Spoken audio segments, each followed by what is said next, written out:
Hey, welcome to Fourth Dimension Tarot. My name is Maria. I'm your Sherpa for this reading. One of my watchers, I don't know, collective, actually asked that I do readings via zodiac per zodiac sign, so I'm going to give it a shot. Bear with me. I'm reading right now for Gemini. Gemini, this is yours. This is for the week of the 14th. That's too many. Sorry, I can't take all 40. 14th through the 20th. Spirit guides, please guide me to the best and highest good for Gemini. What can we help them with this week? What are they going to need to know? Gemini, you have words of encouragement, messages. Thank you. Thank you for Gemini. I'm going to take those. Thank you. Lots to say to Gemini. Gemini, you got a lot going on. I'm telling you right now. Oh boy. Okay. All right.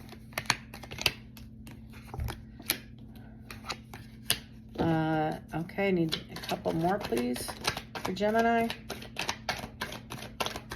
So far on the table, we got the Moon, we got the Nine of Pentacles in reverse, we have the Queen of Cups, the Knight of Pentacles, the Three of Cups, the Magician, the Knight of Wands, and the Knight of Cups in reverse.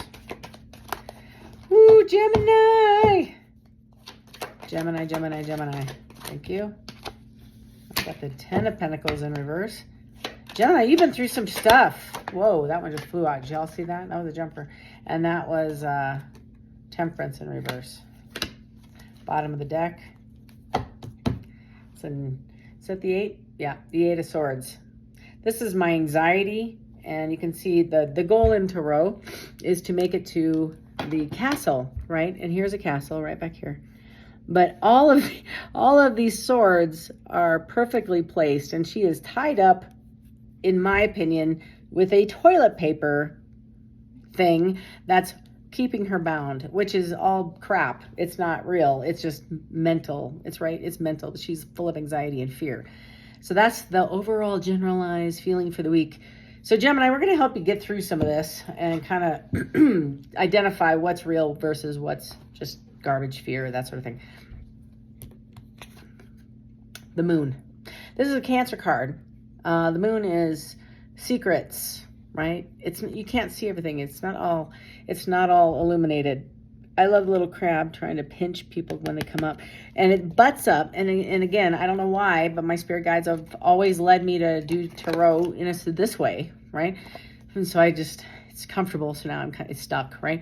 And right below, so it reads as a story for me.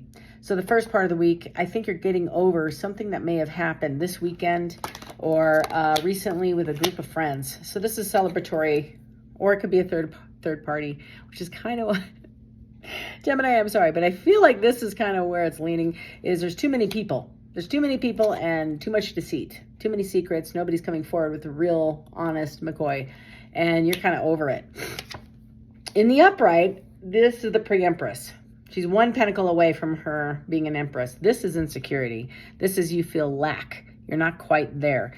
The universe is showing up. Your guides are saying you do have enough. This is the infinity symbol. This is the divine. This is the group. Your Sherpas, your guides are saying, we gave you everything. You have everything in your possession. You have enough for a new relationship. You have enough resources. You have enough strength and guidance. If you just tap in, you'll know. So I feel like this lack is driving you to feel this way.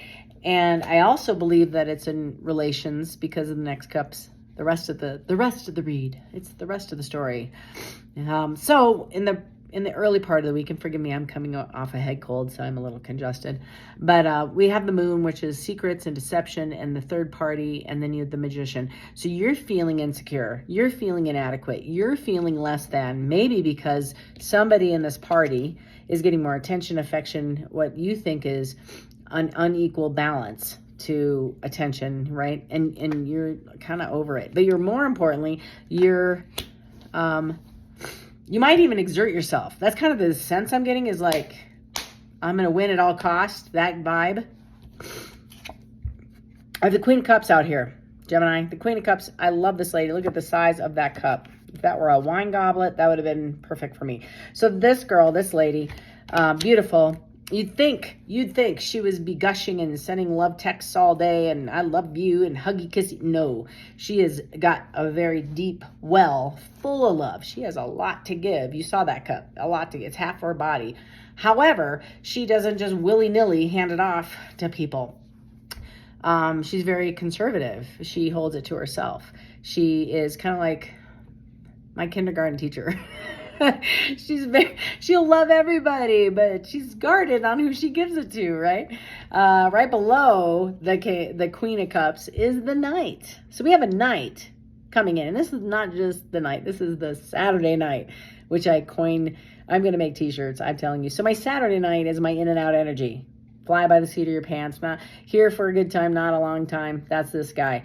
And he's not even a king. He doesn't even match the Queen of Cups. He's not even at that level. He's still a playa, right? He's still kind of got that flirtatious, how you doing? You know what I mean? That kind of vibe. He's not really in it for a long-term commitment. And the Queen of Cups doesn't just invest in anybody, even though she has a lot of love to give. She ain't dumb. She's a queen, right? She ain't no princess. You know, she's a queen. So she sits in her throne waiting for her pentacle, so she can be the pre-empress. That's the next step, is I'm going to be the empress at some point. I'm waiting to become the pre-empress. I don't want to give up my 9 cups for somebody to just, throw it away. That's kind of the vibe I'm getting. And the fact that it's coming in as anxiety with your friends and these third parties is you're up to it. You kind of see what's going on here. You do. You feel you have a trust. You trust your intuition. It's good. So the next card at the very end of the week, you're going to be dealing with the Knight of Pentacles in reverse. So Knight of Pentacles, again, slowest moving knight. So I feel like this might be coming in fast, but I also believe the Knight of Pentacles is somebody coming forward with a commitment, an opportunity, a partnership, right? It could be a job, but I think it's a relationship. It could be a job. I don't know. It could be both. I'm not sure. Maybe it's somebody you work with, but it's going to be faster than the typical, and otherwise it would be a different card entirely, and it's not, but it might be less than what you want. That's kind of the vibe I'm getting, because you're still waiting on your one to be the Empress, and this may not be the one you're looking for. Hang in there with me. Right below the Knight of Pentacles is a Knight of Cups in reverse. Knight of Cups in reverse. In the upright, right, the Knight of Cups shows up with his cup of love. He's ready to give. He wants to, engage and have a relationship and really invest. This way, he's hesitant, or you're turning him down. You're not fine. I'm sorry, Gemini. It's going to be a rough week. Just hang in there. Hang in there. Hang in there. At the end of the week, you might be turning somebody down, and it might be the same Knight of Pentacles. They might come and offer you an opportunity along with, their cup of love, and you're like, no, thank you. No, thank you. And I have the ten of Pentacles in reverse. So in the upright is something you're investing in. It's like this elderly man surrounded by his grandkids and dogs, and he's just enjoying his retirement, looking over all of the value he created, his kingdom that he put together with his own hands. He's enjoying what he has built. This way is it's unfulfilled. It's not quite where you want it to be, and you're not comfortable with the pace you're moving and with the people that are coming forward. They're not meeting your needs to get to this, which is why it's here. It's not a lack. It's just not quite what you want. Okay, last card. Temperance in reverse. So Temperance upright, right? Temperance upright is the balance of the divine. So it's got one foot on solid ground, one foot in emotion.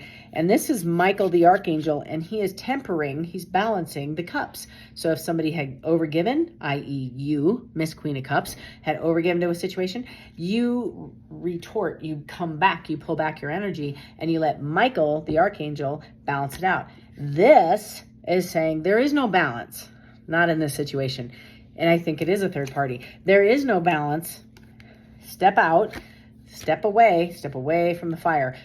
from the crap storm, step away, because this can't happen if you got your fingers all up in there trying to find your 10th pentacle, trying to make this happen, which is kind of like, I'm going to win at all costs, back to that original statement I made. So I'm just saying, this is my love language to Gemini, whomever you are. And just reading the bottom of the deck. Okay, I'll show you. This is the first card that I told you. The overall energy is anxiety. Okay. The Ace of Cups is coming at you in the reverse, right behind this card, after the read, validating this is going to be an offer of some crap show that you could be involved in again, that you've done before. You're turning it down. You're saying, no thank you, Saturday night. I don't think I want that. I'm waiting on my king. And he's not here. You got a bunch of knights. You got 3 knights on the board and a magician. And the magician is your spirit team saying, you have everything you need. Hang in there, be patient, and wait for the king. Wait for the king. Don't give up. You're on your quest to become the empress at the end of this. Don't let go. Don't entertain these 3. It's going to bring you deceit. It's going to bring you heartache. It's going to not fulfill you and bring you more anxiety, and you're going to be up at night. Don't even worry about it. You have a decision to make. But I think at the end of the day, you are making the right decision for your happiness. You're going to choose the Queen of Pentacles, and you're going to go forward looking for that final pentacle to become the Empress. I can't make this up. This is how the reading is. It is so clear for me. So Gemini, if you're in a situation, if it resonates, hang in there. If it doesn't resonate, maybe not yet. Take what you want, leave the rest. This may not be your reading. Don't need a million comments about, I can't relate. I don't know what to tell you. I can just show you that you saw the cards. I can't, okay.